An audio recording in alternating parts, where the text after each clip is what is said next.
এখন হাতে দিচ্ছ, এরপর রাত্রে জ্বর আসবে, খুব ভালো হবে। আমার কথা তো শুনিস না। বাবা, হ্যাঁ। আমি তো চাই আমার জ্বর আসুক। কি বলিস তুই? কেন? তাহলে তুমি আমাকে আরো বেশি বেশি আদর করবা। এই গাড়ি বন্ধ করতে। ভাইয়া তো ভিজে গেছো।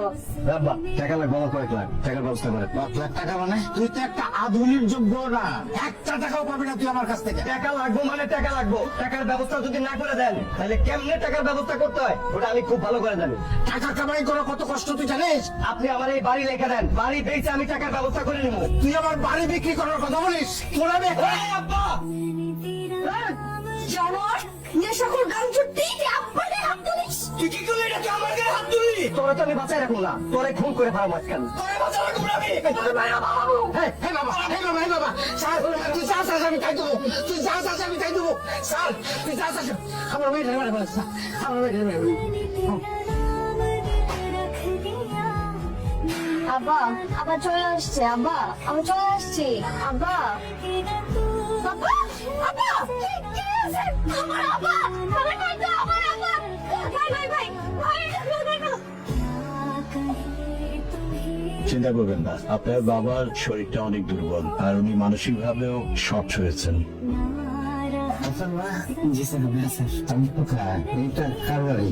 স্যার, এটা আমার বাসা স্যার, আপাতত আপনাদের বাসা। সেনা নাই, জানা নাই, নাম ধাম কিছুই নেই। আমার মনে হয় কি বুঝছো, ছেলেটা যেতে কেউ নাই, দেখছো কি মায়া ভরা চেহারা। কি বলে যে আপনাকে ধন্যবাদ দিব?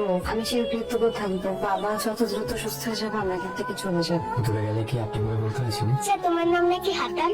আমার নাম হাতান না, আমার নাম হাসান। এই, তুমি এত চিনি খাও কেন? চিনি অনেক মজা, খাবে তুমি? মজা না?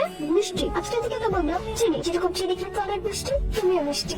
মা মারা যাবার পর ভাইয়া জুয়াতে চড়াইছে। এলাকার চেয়ারম্যানের পোলার সাথে নিশ্চয়তা আরো ভালোভাবে চলে, কিন্তু এবার ভাইয়া যেটা করলো আমাদের সাথে সেটা। চিনি, তুমি একদম আপসেট হলো না। স্যারের এত কষ্ট করে তিন করে বানানো বাড়িটা থেকে স্যারকেই বের করে দিয়েছি কাজটা কমপ্লিট করে। আর আমি পরিবার বলতে কিন্তু এখনো তোমাদেরকেই বুঝি। এত ভেবো না, সব ঠিক হয়ে যাবে। চলো রেডি হয়ে নাও, আমরা একটু বেরোবো। কেন? তুমি ভুলে গেলেও আমি ভুলিনি যে তোমরা এক কাপড়ে ঢাকায়। রেডি হয়ে নাও, বেরোচ্ছি।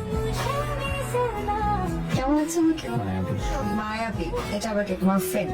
তুমি আর কত নাম দেখবা? স্যার, এখানে আপনার জন্য কিছু শার্ট আর ফটো আছে। জয়া আমাকে আপনার সাইজ সম্পর্কে সব বলেছে স্যার। আশা করি আপনার পড়তে কোনো অসুবিধা হবে না। কেন বাবা, তুমি আমার জন্য এত খরচ করতে গেলে? স্যার, মানুষ আয় রোজগার কাদের জন্য করে স্যার? পরিবারের জন্যই তো করে। আর আপনি তো আমার বাবার থেকে অনেক বেশি। জানি না কোন মুখে বলবো, আমি তোমার সাথে অনেক অন্যায় করেছি বাবা। না, স্যার।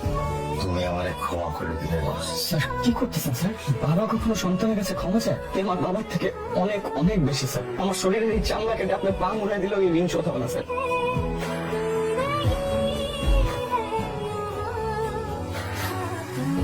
চা খাবা? কেউ বানিয়ে দিলে তো অবশ্যই খাবো, সাথে চিনি খাবো। চাতে চিনি বেশি খাওয়ার অভ্যাস তো আমার এখনো যায়নি। হাতের কাঁটাটা এখনো যায়নি। কিছু অনুভূতি, কিছু স্মৃতি, কিছু অভ্যাস আমার এই কাটা দাগের মতো কখনো জীবন থেকে